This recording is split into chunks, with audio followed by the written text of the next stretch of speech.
In the theater of modern conflict, a weapon is only as deadly as its ability to fire under pressure. But history is defined by the moment everything goes wrong.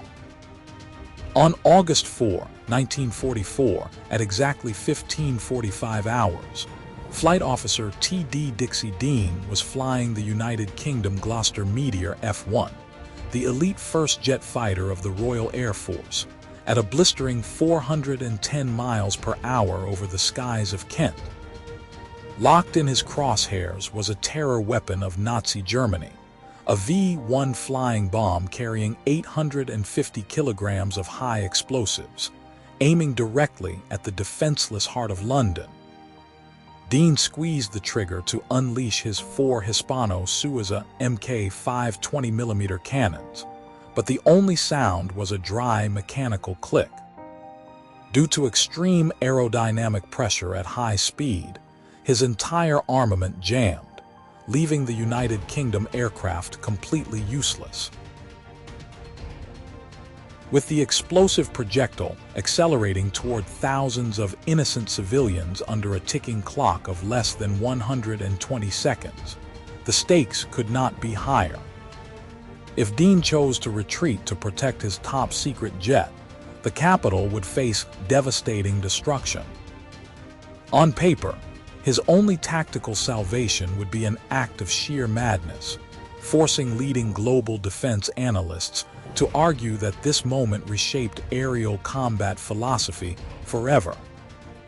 Instead of diving away, Dean pushed his Rolls-Royce Welland engines to the absolute limit, maneuvering his wingtip a mere 15 centimeters from the exposed casing of the cruise missile, betting his life on a dangerous trick of physics that no manual had ever dared to record. Before we go on, would you have the courage to stand your ground when your primary weapon fails? And if you want to see more hidden military history, hit that subscribe button right now. And tell me where you're watching from. To understand the sheer weight of the crisis facing Dixie Dean on that fateful August afternoon, one must look at the immense pressure bearing down on No. 616 Squadron RAF at Manston. By the summer of 1944, Nazi Germany was launching over 100 V-1 flying bombs every single day into southern England, aiming to break British resolve through relentless terror. The Royal Air Force desperately needed an asset that could catch these fast, low-flying targets, leading global defense analysts to argue that the rushed deployment of the Gloster Meteor F-1 was Britain's only tactical salvation. Dean was flying a weapon of unmatched strategic value, yet it was an unproven machine filled with dangerous engineering bottlenecks. Strict protocols from the Air Ministry explicitly forbade the young pilot from flying his aircraft over enemy lines, as British intelligence feared the top-secret technology might fall into German hands, leaving the domestic airspace of Kent as his only permitted battleground. The Gloster Meteor F-1 was a marvel, but to the pilot controlling it, the machine felt highly vulnerable.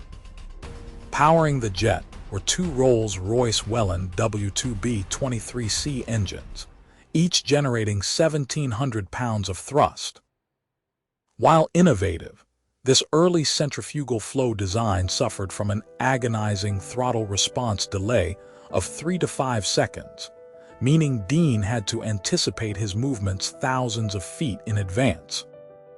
More critically, his primary armament, the 4 Hispano-Suiza Mk5 20mm cannons mounted in the nose, possessed a hidden mechanical flaw. At velocities exceeding 400 miles per hour, intense aerodynamic pressure altered the ejection of spent casings and deformed the early feed springs, causing instantaneous jamming. Dean was piloting a cutting-edge interceptor that, under extreme stress, could suddenly become entirely defenseless, transforming a mission of national defense into a deadly gamble of human skill against unstable technology. At exactly 15:40 hours on August 4, 1944, the air raid sirens at Royal Air Force Station Manston blared, signaling an inbound German cruise missile. Dixie Dean scrambled into the cockpit of his Gloster Meteor F1, bearing the serial number EE-216, and roared into the sky. Within 5 minutes, he utilized the superior speed of his jet engines to close the gap, locating the V-1 flying bomb over the countryside of Kent at an altitude of 1,500 feet. Moving at a staggering 415 miles per hour, Dean aligned his sights and squeezed the gun trigger at a distance of 300 yards. The catastrophic jam occurred instantly, leaving him with an entirely useless armament. The robotic weapon relentlessly continued its high-speed trajectory toward the dense civilian zones of London, with the countdown clock rapidly ticking away under 120 seconds. In that moment of absolute crisis, Dean recalled a theory regarding wingtip vortices and aerodynamic turbulence. He made the split-second decision to execute a maneuver of pure tactical improvisation. Pushing his twin Rolls-Royce Welland engines to their maximum threshold, he flew alongside the weapon, decreasing the lateral distance until his wingtip was a mere 15 centimeters from the casing of the V-1 flying bomb. A single hand tremor on the flight controls would cause a fatal collision. Instead of physical impact, Dean skillfully slid his wingtip directly beneath the wing of the cruise missile. The high-pressure airflow generated by the wingtip of the Gloster Meteor F1 pushed upward, tilting the wing of the V-1 flying bomb past a critical 60-degree angle. This sudden mechanical disruption completely overwhelmed the internal gyroscope system of the missile, confusing its primitive mechanical guidance computer. The V-1 flying bomb flipped upside down, lost all aerodynamic control, and plunged harmlessly into an open field near Headcorn, Kent, exploding without causing civilian harm while Dean safely climbed away. The dangerous improvisation executed by Dixie Dean on August 4, 1944, instantly transformed Royal Air Force defensive doctrine. Following this historic event, the wing tipping tactic was rapidly adopted by elite pilots flying the Hawker Tempest and the Spitfire Mk-14, providing a brilliant method to neutralize the V-1 flying bomb threat without expending valuable 20mm ammunition. Throughout the remainder of the campaign, the Gloster Meteor F1 and its immediate successors accounted for 14 confirmed cruise missile takedowns, proving the strategic viability of jet propulsion, despite early mechanical defects.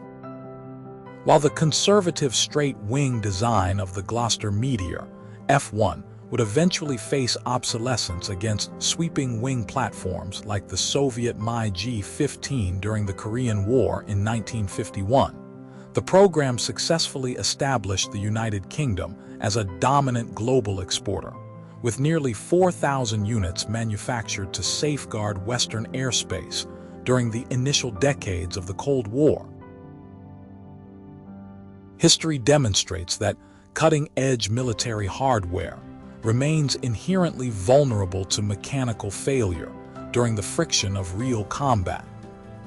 The structural failure of the early Hispano-Suez cannon feed systems exposed the extreme limitations of rushing unrefined technology to the front line. Yet the ultimate outcome was decided by human ingenuity rather than a flawless machine. When advanced automation and weapon systems fail, the tactical salvation of an entire nation rests solely upon the adaptability and courage of the operator in the cockpit. Dixie Dean proved that an unguided machine can be outsmarted, and that innovative thinking under pressure can turn a technical disaster into a legendary triumph. If you were placed in that exact high-stakes situation over Kent with a jammed weapon and less than 120 seconds to act, would you risk your life to perform that dangerous wing-tipping maneuver, or would you rely on alternative tactics to save the city? Let me know what you think in the comments section below.